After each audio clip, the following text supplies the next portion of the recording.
اس کے پاس دولت بہت ساری تھی لیکن بچے چھوٹے چھوٹے تھے. اس نے تھیلے کے اندر سونا ڈالا کہ یہ کسی کے سپرد کر جاؤں کہ میرے بچے بڑے ہوں تو ان کو دے دے. سوچا غریب کو دیا تو وہ سنبھال نہیں سکے گا، بچوں کو دیا تو وہ ضائع کر دیں گے. ایک دوست تھا اس کا امیر ترین، اس کو کہا کہ میاں یہ سونا اور تھیلا ہے، ساتھ وصیت نامہ لکھا، جب میرے بچے بڑے جوان ہو جائیں، بالغ ہو جائیں تو جو تیرا جی چاہے ان بچوں کو دے دینا. یہ اس نے وصیت کی اور وہ سب کچھ اس کے سپرد کیا. بچے جوان ہوئے، اس نے لوگوں کو بلایا، بچوں کو بلایا، سونا تھیلا سب کچھ سامنے رکھا، وصیت نامہ پڑھا. کن کے باپ نے جب مرتے ہوئے مجھے یہ سونا تھیلے میں ڈال کر دیا تو ساتھ یہ وصیت نامہ لکھ کر دیا کہ جب میرے بچے جوان ہوں گے جو تیرا جی چاہے بچوں کو دے دے. تو اس نے سونا اپنے پاس رکھ لیا اور خالی تھیلا بچوں کو دے دیا. اب سارے کہیں ظلم ہوا ہے، یتیموں کے ساتھ ظلم ہوا ہے، لیکن کریں کیا کہ وصیت نامہ ہی ایسا تھا، نہ عدالتی چارہ جوئی ہو سکتی ہے، نہ اس کو کہا جا سکتا ہے. سارے کہیں ظلم ہوا. علماء سے پوچھا، کہا ظلم ہوا، لیکن کیا کہا جا سکتا ہے؟ وصیت نامہ کے اندر بات ہی ایسی تھی کہ اس نے زیادتی کی ہے اور سب کچھ خود رکھ لیا. امام اعظم امام ابو حنیفہ سراج الامہ امام الائمہ، آپ کی خدمت میں لوگ حاضر ہوئے کہ یوں یتیموں کے ساتھ یہاں زیادتی ہوئی، لیکن وصیت نامے کی عبارت اس طرح کی تھی، اس لیے کوئی بول بھی نہیں سکتا. آپ کو ارشاد فرمائیں. کہا دوبارہ سب لوگوں کو جمع کر لو، اسے بھی بلا لو، بچوں کو بھی بلا لو. بلا لیا گیا. کہا میاں وصیت نامہ پڑھو. وصیت نامہ پڑھا گیا کہ یہ سونا ہے، تھیلے میں ڈال کے تجھے دے رہا ہوں، جب میرے بچے جوان ہو جائیں گے جو تیرا جی چاہے وہ بچوں کو دے دینا. آپ نے فرمایا پھر پڑھو. اس نے پھر پڑھا. کہا اب تم بتاؤ تمہارا جی سونے کو چاہ رہا ہے یا تھیلے کو چاہ رہا ہے؟ اس نے کہا میں تو سونا رکھنا چاہتا ہوں. کہا وصیت نامہ پڑھو. وصیت میں ہے جب بچے جوان ہوں گے جو تیرا جی چاہے وہ بچوں کو دے دینا. اب تیرا جی تو سونے کو چاہ رہا ہے اور وصیت میں لکھا بھی یہ ہے کہ جو تیرا جی چاہے وہ بچوں کو دے دے، لہٰذا سونا دینا، بچوں کو تھیلا رکھ خود.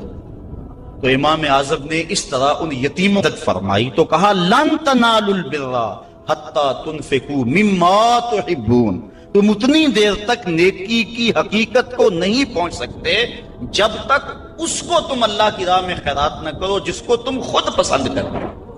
اللہ مما تحبون، تو انسان اس کو راہ خدا میں خیرات کرے جس کو خود پسند کرتا ہے. اور آگے فرمایا وَعَلَمُوا، اور جان لو ان اللہ غنی حمید، اللہ غنی بھی ہے اور سراہا ہوا بھی ہے.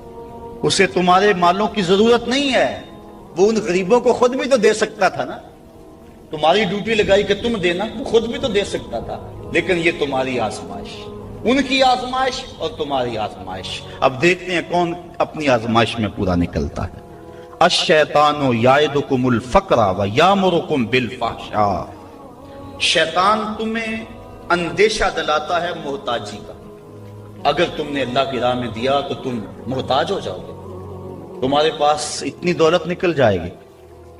وَيَأْمُرُكُمْ بِالْفَحْشَاءِ، اور تمہیں بے حیائی کا حکم دیتا ہے.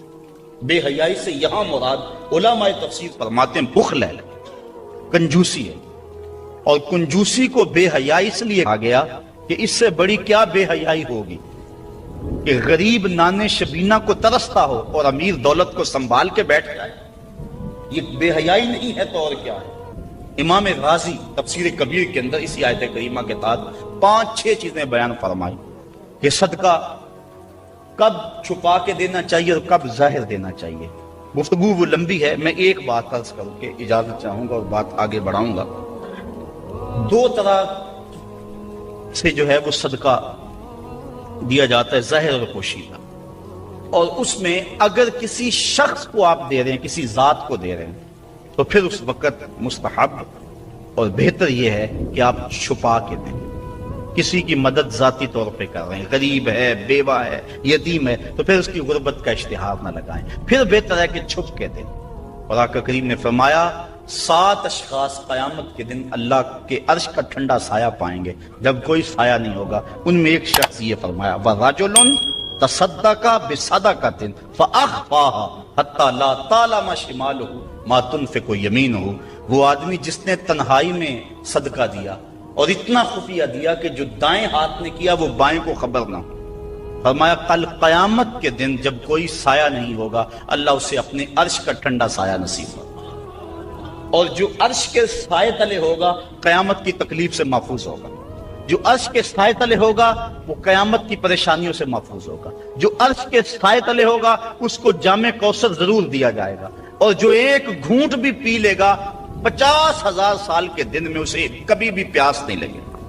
تو جس نے اپنے صدقے کو خفیہ دیا، دائیں نے دیا بائیں کو خبر نہ ہو، اللہ اکبر۔ بلکہ علماء اس کی تشریح میں لکھتے ہیں کہ جس کو صدقہ دیا جا رہا ہے بہتر ہے کہ اس کو بھی خبر نہ ہو، اس انداز سے اس کے گھر میں پھینکاؤ کہ اسے بھی پتہ نہ ہو کہ میرے اوپر کون مہربانی کر گیا۔ اللہ اکبر۔ اگر ایسا ہو تو یہ انتہائی خفیہ حالت ہے۔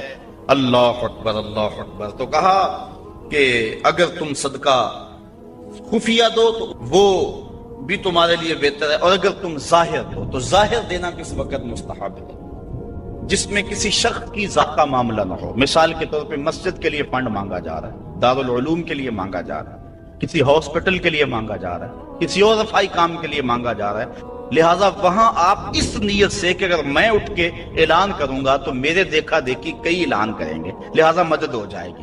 تو آقا کریم نے ایک مرتبہ جہاد کے لیے فنڈ مانگا تو ایک صحابی نے جلدی سے آغاز کر دیا، اس کو دیکھنے سے باقی بھی اٹھ کھڑے ہوئے۔ تو آقا کریم نے اس وقت فرمایا تھا من سنہ فی الاسلام میں سنتن حسنتن فلہ اجرہا، جس نے اسلام میں ایسے اچھے طریقے کو رائج کیا اللہ تعالیٰ اس کو اس کا اجر عطا فرمائے گا، اور اس کے دیکھا دیکھی جس نے اس کام کو کیا اللہ اس کا اجر بھی سے عطا فرمائے گا۔ تو اس نیت سے اگر ظاہر کر لیا جائے تو وہ زیادہ فضیلت والا ہے۔ دوسرا، اگر آپ خفیہ کی بجائے اعلانیہ کرتے ہیں تو اس سے آپ کے نفس پر ریاکاری کا امکان پیدا ہو جاتا ہے، تو پھر بہتر یہ ہے کہ ریاکاری سے بچنے کے لیے خفیہ صدقہ کیا جائے تاکہ اللہ تعالیٰ آپ کی اس عمل کی برکت آپ کو نصیب فرمائے، ورنہ ایسا ہوگا کہ ریاکاری سے سب کچھ برباد ہو جائے گا۔ آگے ارشاد فرمائے وَيُكَفِّرُ عَنْكُم مِّن سَيِّئَاتِكُم، اگر تم اللہ کی راہ میں چھپ کے یا ظاہر صدقہ کرو گے تو اللہ کے نزدیک وہ بہتر ہے، اور وہ اس سے تمہارے گناہوں کو اتار دے گا، یعنی صدقہ دینے سے جو ہے وہ گناہ مٹتے ہیں۔ واللہ بما تعملون خبیر، اور جو تم کر رہے ہو اللہ اس کو دیکھ رہا ہے، نہیں کسی نے دیکھا، جس کو تم نے دیا اس نے بھی نہیں دیکھا، کسی کو نہیں کانوں کان خبر ہوئی، لیکن جس کے لیے دے رہے وہ تو دیکھ رہا۔ اللہ اکبر۔ یہ اپنی اپنی نیت پر منحصر ہے کہ کس کی نیت کیا ہے۔ لیس علیک ہداہم ولکن اللہ یہدی من یشاء، اے حبیب آپ کے اوپر لازم نہیں ہے کہ ان کافروں کو جو ہے وہ آپ ہدایت دیں، بلکہ اللہ جس کو چاہتا ہے ہدایت دے دیں۔ یہ کفار کو صدقہ دینے کے جواز پر آیت نازل ہوئی۔ صحابہ صدقہ اپنا دیتے تھے، اپنوں کو مسلمانوں کو بھی، لیکن ان کے رشتہ دار کافر بھی ہوتے جو پریشان ہوتے، تو دل میں آتا یہ کافر ہیں، تو اللہ تعالیٰ نے اجازت دی کہ ان کو بھی آپ دے سکتے ہیں۔ تو کافر کو صدقہ واجبہ نہیں لگتا، یعنی زکوٰۃ نہیں لگتی، صدقہ فطر نہیں لگتا، اور جو منت کا جو صدقہ ہے وہ نہیں لگتا، واجبہ نہیں لگتا، نافلہ صدقے جو ہیں ویسے تعاون کر دیا جائے تو وہ اس کو لگ جاتا ہے۔ اس کی دلیل قرآن مجید کی یہ آیت ہے۔ وَمَا تُنْفِقُوا مِنْ خَيْرٍ فَلِأَنفُسِكُمْ، اور تم جو اچھی چیز دو تو تمہارا ہی اس میں بھلا ہے، فائدہ تمہیں ہی ہوگا، تمہارا ہی بینک ہے۔ وَمَا تُنْفِقُونَ إِلَّا ابْتِغَاءَ وَجْهِ اللَّهِ، اور تمہیں خرچ کرنا مناسب نہیں مگر اللہ کی رضا چاہنے کے لیے۔ وَمَا تُنْفِقُوا مِنْ خَيْرٍ يُوَفَّى إِلَيْكُمْ، اور جو مال تم خدا کی راہ میں دو گے اس کا تمہیں پورا پورا اجر ملے گا۔ وَأَنْتُمْ لَا تُظْلَمُونَ، تمہارے سے ظلم نہیں کیا جائے گا، جدیا اس کا پورا پورا اجر ملے گا۔ لِلْفُقَرَاءِ الَّذِينَ أُحْصِرُوا فِي سَبِيلِ اللَّهِ، یہ کہا کہ کافروں کو تم صدقہ دے سکتے ہو، لیکن فرمایا تمہارے صدقے کے زیادہ حقدار وہ ہیں کون؟ للفقراء الذین، وہ فقیر لوگ، احسروا فی سبیل اللہ، جو اللہ کی راہ کے اندر رکے ہوئے۔ اس سے مراد احسروا فی سبیل اللہ سے مراد مفسرین نے اصحاب صفہ لیے ہیں۔ یہ 400 کے قریب صحابہ تھے، 300 سے لے کر 400 تک ان کی تعداد مختلف روایات میں آئی ہے۔ جو مسجد نبوی میں رہتے تھے، ان کا نہ کوئی گھر تھا نہ ان کے اہل تھے، بس سارا دن مسجد نبوی میں رہتے۔ حضور نے ان کے لیے ایک چبوترا بنوا دیا جس کو صفہ کا چبوترا کہا جاتا ہے، تو وہ اس پہ بیٹھے رہتے، حضور کے انتظار میں رہتے۔ آقا کریم آتے تو وہ حضور سے دین سیکھتے، بلا تعین اوقات حضور سے دین سیکھتے، کسی غزوے پر حضور ان کو چاہتے تو ساتھ لے جاتے، کسی سرایہ پہ بھیجتے تو وہ حضور کے حکم کی جو ہے وہ تعمیل کرتے، زیادہ کوشش کرتے کہ وہ لکڑیاں اکٹھی کر کے ان کو بیچ کر اپنے پیٹ کا گزارا کرتے، لیکن مصروفیت چونکہ تعلیم دین میں تھی تو وہ کمائی نہیں کر سکتے تھے۔ اللہ تعالیٰ جل شانہ نے یہاں باقاعدہ یہ بات ارشاد فرما دی، لا یستطیعون ضربا فی الارض، وہ زمین پر چل نہیں سکتے، یعنی باقاعدہ وہ کاروبار نہیں کر سکتے کیونکہ وہ دین کے علم کے لیے رکے ہوئے ہیں۔ کہا تمہارے صدقے کے زیادہ حقدار یہ طلباء ہیں، دین والے لوگ جو سب کچھ چھوڑ کے دین سیکھ رہے ہیں۔ یحسبہم الجاہل اغنیاء من التعفف، سوال نہ کرنے کی وجہ سے اس کو ناواقف آدمی سمجھتے ہیں یہ تو بڑے ٹھیک ٹھاک ہیں، یہ تو غنی ہیں، کیونکہ ہر بندہ اندر نہیں جھانک سکتا۔ وہ کیا کسی نے کہا تھا نا، ہستی پلکوں کے نیچے غم بھی پلتے ہیں، ہستی پلکوں کے نیچے غم بھی پلتے ہیں، مگر کون دیکھتا ہے اتنی گہرائی میں۔ تو وہ بظاہر ان کے چہرے مورے ایسے ہیں کہ لگتا یہ ہے کہ یہ بڑے ٹھیک ٹھاک، ضرورت ہی نہیں ہے، لیکن مالداروں کے اوپر لازم ہے کہ ان کو بھی تلاش کریں جو مانگتے نہیں اور ان کے گھر جا کے ان کی اعانت کر کے آئیں۔ اللہ نے اپنے محبوب سے مخاطب کر کے کہا تعرفہم بسیماہم، محبوب تو ان کی پیشانیوں سے پہچان لیتا، لوگ نہ جانے تجھے تو پتا ہے۔ حضرت ابو ہریرہ رضی اللہ تعالیٰ عنہ باہر آ کے بیٹھ گئے، کہتے مجھے بھوک بڑی لگی ہوئی تھی اور اتنی بھوک کہ گزارا نہیں ہو رہا تھا، بیٹھا نہیں جا رہا تھا۔ میں نے کہا کوئی آدمی گزرتا میرے چہرے کو دیکھ کے پہچان لے گا۔ پھر ایک صحابی آئے، میں نے ان سے ایک مسئلہ پوچھا، وہ مسئلہ بتا کے چلے گئے۔ دوسرے آئے، میں نے قرآن کی آیت کے بارے میں پوچھا، وہ بتا کے چلے گئے۔ پھر دل و قلب و نگاہ کے مرشد اولین آ گئے۔ میں نے حضور سے مسئلہ پوچھا، حضور نے کہا ابو ہریرہ بھوک لگی ہوئی ہے؟ میں نے کہا ہاں حضور بھوک لگی ہے۔ پوچھا مسئلہ؟ آقا کریم میں بھوک لگی ہے، ہاں حضور بھوک لگی ہے، مسئلہ ہی یہی تھا۔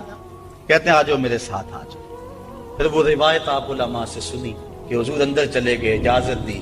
حضرت ابو ہریرہ فرماتے ہیں میں دیکھا دودھ کا ایک پیالہ پڑا، کہا ابو ہریرہ جاؤ جو صفہ پہ بیٹھے ان کو بھی بلا لاؤ۔ میں سوچا وہ تو 70 ہیں اور دودھ کا پیالہ ایک، لیکن حضور کا حکم تھا، میں بلا لایا۔ کہا اب ان کو پلاؤ۔ کہا پریشان تھا لیکن جب پہلے نے پیا ذرا بھی کم نہ ہوا۔ میں سمجھ گیا حوض کوثر کی نہروں سے کنیکشن جڑ گیا ہے۔ کہا کہ ان سب کو پلاؤ۔ کہا ایک نے پیا، پھر دوسرے نے پیا، 70 آدمی دودھ پی گئے۔ اللہ اعلیٰ حضرت فرماتے ہیں ہاں جناب ابو ہریرہ کیسا تھا وہ جام شیر جس سے 70 سالوں کا دودھ سے منہ بھر گیا۔ اللہ اکبر۔ کہتے ہیں پھر حضور نے مجھے پلایا، کہا اور پیو اور پیو، حتیٰ کہ میں سراب ہوا۔ حضور اب نہیں پیا چاہتا۔ پھر آقا کریم وہ پیالہ لیا۔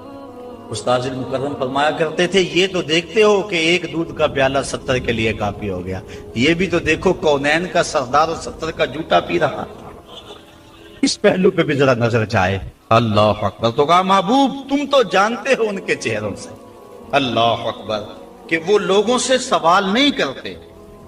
لا یسألون الناس الحافا، وہ لوگوں سے لپٹ کر سوال نہیں کرتے، بڑے خوددار ہوتے ہیں۔ عموماً ایسے لوگوں کی تلاش بڑی ضروری ہے کہ جو لوگوں سے سوال نہیں کرتے، ورنہ ہم نے دیکھا ہے کہ جو لوگ مانگنے والے ہیں، سوال کرنے والے ہیں، وہ تو لاکھوں روپے جمع کر لیتے ہیں، اور جو بیچارے عزت نفس کا لحاظ رکھنے والے ہوتے ہیں ان تک کوئی بھی نہیں پہنچتا۔ آپ دیکھ لیں اپنے معاشرے کے اندر سروے کر کے دیکھ لیں، یہ ہماری ذمہ داری ہے محروم تک بھی پہنچنا اور سائل تک بھی پہنچنا۔ اور یہ بات ذہن میں رکھیں کہ سوال کرنا یہ مومن کی شان نہیں ہے، بلکہ حضرت سیدنا صدیق اکبر جا رہے تھے تو آپ کا کوڑا گر گیا، گھوڑے سے اترے اور نیچے سے اٹھایا اور پھر بیٹھے۔ خادم نے عرض کی حضور آپ فرما دیتے میں اٹھا کے دے دیتا۔ کہا حضور نے سوال کرنے سے منع کیا، اس لیے میں نہیں سوال کرنے کی ہمت رکھتا۔ یہاں تک جو ہے وہ ہمارے جو ہے وہ اسلاف جو بزرگ جو ہیں صحابہ اس کا خیال رکھتے تھے۔ کچھ اعمال ایسے ہیں کہ ان کا سلسلہ ختم ہی نہیں ہوتا، ان میں سے ایک صدقہ جاریہ ہے، اور ایک حدیث میں اس صدقہ جاریہ کی تفصیل موجود ہے، جیسے کسی نے مسجد بنائی، کسی نے نہر کھدوائی، کسی نے کنواں کھدوا دیا، کسی نے قرآن مجید کو لوگوں تک پہنچا دیا، علم کی نشر و توبیع کی، تو یہ وہ اعمال ہیں جو صدقہ جاریہ کی صورت میں ہیں اور یہ ختم نہیں ہوتے. مجھے اور آپ کو صدقہ کی مختلف صورتیں وہ اختیار کرنی چاہیے. کھانا کھلانا بھی صدقہ ہے، لباس پہنانا بھی صدقہ ہے، حتیٰ کہ جو کمائی کر کے تم بیوی کے منہ میں رکھتے ہو وہ بھی صدقہ ہے، اپنے بچوں پر جو خرچ کرتے ہو وہ بھی صدقہ ہے. تم نے کھیتی لگائی اور چڑیاں آ کر کے دانے چگ گئیں، اللہ وہ بھی صدقے کے کھاتے میں لکھتا ہے. اللہ اکبر. تو صدقے کا بہت وسیع مفہوم ہے، کچھ دینے کے لیے نہیں ہے. کلمۃ الطیبہ، اچھی بات کر دینا، یہ بھی صدقہ ہے.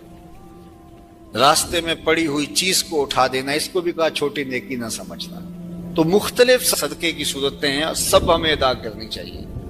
لیکن ایک بہترین شکل صدقے کی صدقہ جاریہ ہے، اور وہ مسجد بنا دینا، وہ دارالعلوم بنا دینا، وہ نہر کھدوا دینا، وہ جو ہے وہ کنواں کھدوا دینا. حدیث میں آتا ہے جس طرح وہ آیت کریمہ نازل ہوئی، لن تنالوا البر حتى تنفقوا مما تحبون.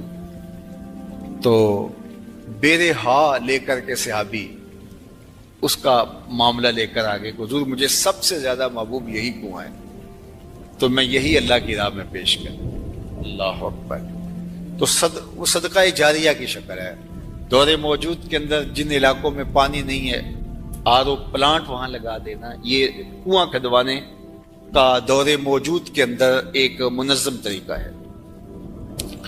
بلکہ ہمیں نیت کرنی چاہیے. میں تو پچھلے دن کہیں تھا تو تقریباً اہل خیر بیٹھے تھے، تو میں نے کہا تھا کہ آپ کو بھی کہتا ہوں، اور میں خود بھی اس کی نیت کی ہے، اور انشاءاللہ اللہ نے توفیق دی تو ہوگا بھی، کہ ہر شخص ہم میں سے ارادہ کرے. جس کے پاس مال ہے وہ تو کرے ہی کرے، جس کے پاس مال نہیں ہے وہ بھی کرے، اللہ سے مال دے گا. ہر شخص ارادہ کرے کہ میں زندگی میں کم از کم ایک مسجد تو بنواؤں گا، میں زندگی میں ایک جامعہ تو بنواؤں گا. تو یہ اگر ہم نیت کر لیں تو نیت المومن خیر من عملہ، تو اس کا ثواب آج سے ہی شروع ہو جائے گا. نیت وہ والی نہیں ہے کہ جب مال ہو تو پھر نیت ٹوٹ جائے. کچھ نیتیں ایسی ہوتی ہیں بندہ پہلے نیت کرتا ہے جب مال نہیں ہوتا. ایک واقعہ مشہور ہے کہ ایک آدمی چڑھا اس کے اوپر کھجور کے اوپر توڑنے کے لیے، تو وہاں ایک سانپ بیٹھا ہوا تھا. تو اسے نہیں پتا تھا، جب خشک کو ہاتھ ڈالنے لگا تو ایک خوفناک سانپ دیکھا تو ڈر گیا اور فوری نیچے سرکنے لگا اور کہا اللہ اگر اس سانپ کے قہر سے تو مجھے بچا لے تو تیری راہ میں اونٹ خیرات کروں گا. اور نیچے سرکنا شروع کیا. 10 15 20 فٹ نیچے ہو گیا، لیکن وہ ابھی بھی اس کی طرف غسیلی نظروں سے دیکھ رہا تھا. لیکن کچھ تھوڑا سا محفوظ ہو گیا. کہا مالک اگر تو مجھے اس سے بچا لے تو تیری راہ میں اونٹ خیرات کروں گا. یوں اترتے اترتے نصف تک آ گیا اور سانپ کا خطرہ بھی ٹلا نہیں ہے. تو کہنے لگا اللہ اگر تو مجھے اس سانپ سے بچا لے تو تیری راہ میں بکری خیرات کروں. پھر زمین کے تھوڑا سا قریب آ گیا اور کہنے لگا اللہ تو اگر اس سانپ سے مجھے بچا لے تو مرغی دوں گا. اور پھر چھلانگ لگاتے ہوئے کہا مالک میرے گھر میں ایک انڈا پڑا ہے وہی تیری راہ میں جا کے خیرات کر دوں گا. تو اونٹ سے چلا اور معاملہ انڈے تک پہنچا. یہ صادق النیہ نہیں ہے. اللہ کے محبوب علیہ السلام نے حضرت ابو کبشہ الانماری سے ایک روایت ہے، اس میں فرمایا لوگ 4 طرح کے، ان میں سے دوسری قسم کے لوگوں کا ذکر فرمایا وَرَجُلٌ رَزَقَهُ اللَّهُ عِلْمًا وَلَمْ يَرْزُقْهُ مَالًا. وہ شخص جس کے پاس مال نہیں ہے لیکن اللہ اس کو شعور دیا ہے، فہم دیا ہے، علم دیا ہے. آگے لفظ ہے فَهُوَ صَادِقُ النِّيَّةِ، لیکن وہ نیت کا بھی سچا ہے. وہ کہتا ہے کہ اگر میرے پاس مال ہوتا لَعَمِلْتُ بِعَمَلِ فُلَانٍ، تو جو مالدار لوگ اللہ کی راہ میں خرچ کر رہے ہیں میں بھی ایسے ہی کرتا. اور وہ ایسے اوپر سے نہیں کہہ رہا جب مال آ جائے تو پھر جائے. فرمایا وَهُوَ صَادِقُ النِّيَّةِ، وہ نیت کا سچا ہے. اگر مال آتا تو کرتا.